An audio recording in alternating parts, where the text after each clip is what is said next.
And welcome back to part 5 now of our Shaman special as we continue on going from 10 to 20 with our Shaman here on Quicks14Blog. I hope you're enjoying it so far. I hope it's been pretty informative. Trying to give everyone everything that I can. This is the last of the major leveling that you're going to see. Pretty much after this part, you're going to see at the very beginning of part 6 me turning in some final quests, getting that first little leg and hitting level 20, and then it'll all be auction house stuff and getting equipment and things of that nature. So you might want to stick around for here. You might notice a hunter around me on these first few clips here. It's Talresia, which is one of my fiance's alts, her alt hunter.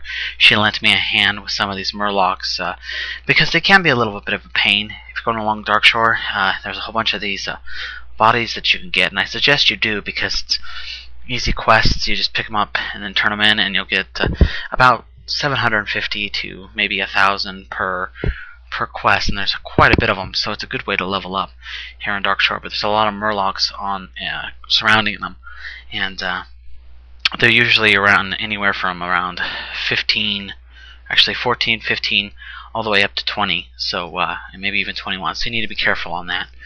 You notice I hit the Absent Mind Prospector. You'll get that quest in Darkshore. Don't skip the first part of it. Go ahead and just pick it up and do it. Easy experience, over 1,000 just finding him there. You don't have to do the escort quest if you don't want to. If you do have a friend and you can get it through it quickly, then you could go ahead and do it. My fiance on Talresia there offered to run me through it, but I figured, nah, I don't think it's really worth it. The XP is okay, but everything else kind of sucks on it, and it can be a real pain. He dies so easy.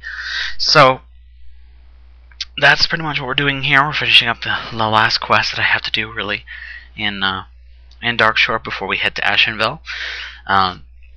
This was going from 17 to 20 on my Shaman, so this is like the last about 2 hours of gameplay that you're seeing here. I did run out of rested state finally when I hit about a little over 18, but it didn't matter. I still did it. You'll see in the next part that even after I turn all my quests in, I'm still not quite leveled. And basically what I do on that is I'll just either finish a quick quest if there's one to do. If not, I'll just go kill stuff that's nearby. There's nothing wrong with killing mobs to get the last few K of experience that you need. Or, you know, if you're under just like 1,000 or 2,000 K from leveling and you don't want to run any more quests, go find some mobs to just kill. Especially if you have rested. It's a great way to make it real quick. So, look at all those. I mean, there's a ton there, and that's all from those corpses. And as you can see, it's about 725 per.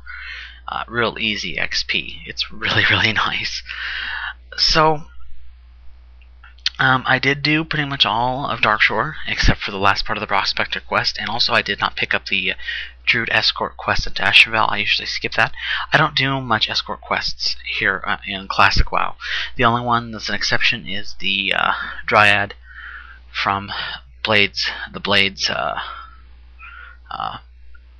like crevice or whatever. I believe you saw that earlier here.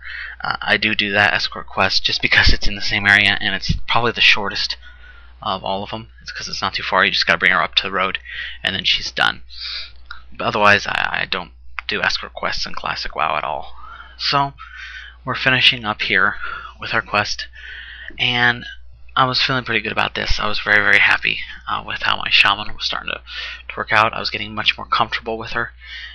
Much more useful of my totems and my spell ranges, and when to use what, when to use my lightning bolt, when to use my instant casts, when to use my totems, and of course when to use my heals.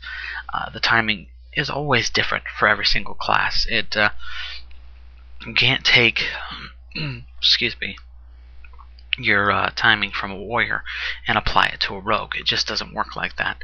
So if you're used to a certain set of timing from a certain class, go ahead and start with that timing just so you have a base to work with until you can learn how to adjust it and manipulate it, and also make it easier when switching between these characters from your old and your new. It'll feel much more I want to say sensible, but more like easier, if you will. So that's pretty much what you want to do here. Some of these final quests can be a bit of a pain. Finding the Moonstalker pelts is usually a pain. I usually do that up in the north. I know you can do it in the south over by where he's at, but I do it up in the north because I'm doing some last minute quests up here.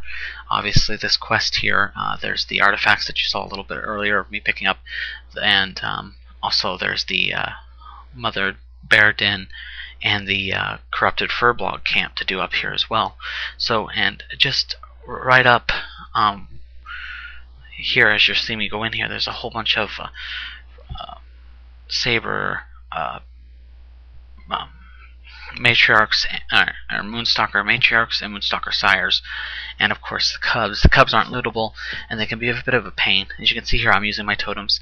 I have my Stoneson totem out, and I have my fire shooter's totem out, and I'm trying to pick it up as much as I can. Try to take out that little guy first, so I can take out her. And as you can see, it doesn't work. And so you can see the usefulness of totems right there. And this area can be a little jittery if you're not careful. You really don't want to take on too much at a time. There's a lot of matriarchs around here, and they all have cubs. Sires are a little harder to come by. There's not quite as many here as there is down south, but they are around here. It really doesn't matter which area you're going to farm for these pelts at. The drop rate is fair, I guess, but you will get it done either way. Since you're up here anyway, it's probably just easier to do this here. So you only have to make one trip to Dark Shore, or back to Aberdeen, instead of two, because you would have to go all the way down there and do that, and then come back up and then go all the way back down there. So that's the main reason I do it. I did do the corrupt Furblog camp. You didn't see this here because of time reasons, and I didn't record much of it. The corrupted Furblog camp has become a major hassle anymore, and I don't do the quest as much as I used to unless I absolutely need the XP. And the reason is because when you take some of the nuts and berries and things of that nature, it's going to spawn things, which is not a big deal, but you probably will die. I did at least once, and my Shaman. But the real problem is they don't despawn immediately, even after you die. So as soon as you res, if you are too close or anywhere near them at all, they'll all come after you. Real big hassle. It's just a pain. Finding her there is a 50-50 shot. Sometimes she'll be there, sometimes she won't. If she's there, pick it up. It's an easy quest just to go to Ashenvale, and it's extra experience that way. So this is for the relics, turning that in, and that is the last quest to turn in here, besides finding this guy here. Now you have two choices of getting him out. One is through force, one is through stealth. You could of course use the cape that you're given to turn into a Moonstalker here and sneak in, and then go out by force. I prefer just to force my way in and let him sneak out, because the respawn rate is not that fast, and I can just make my way out real easy. So it just seems to work better for me. Either way works fine. There's no real difference, and I don't believe in loot or experience. So whichever you prefer is totally up to you. I just prefer that way, and that way I don't have to worry about escorting him or nothing like that. I could just give him the cloak to let him escape through stealth, and he'll turn into the Moonstalker and just go away. And that'll be the end of that. Once that's done, I head back south. I do not head north to turn this in. I just head south into Ashenvale.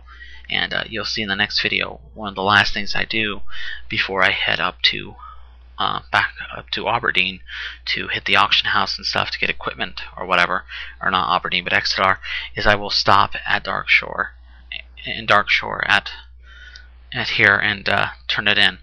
So of course always visit the blog. Still one more part to go in our Shaman special, the hitting of level 20 and the auction house and equipment. So stay tuned.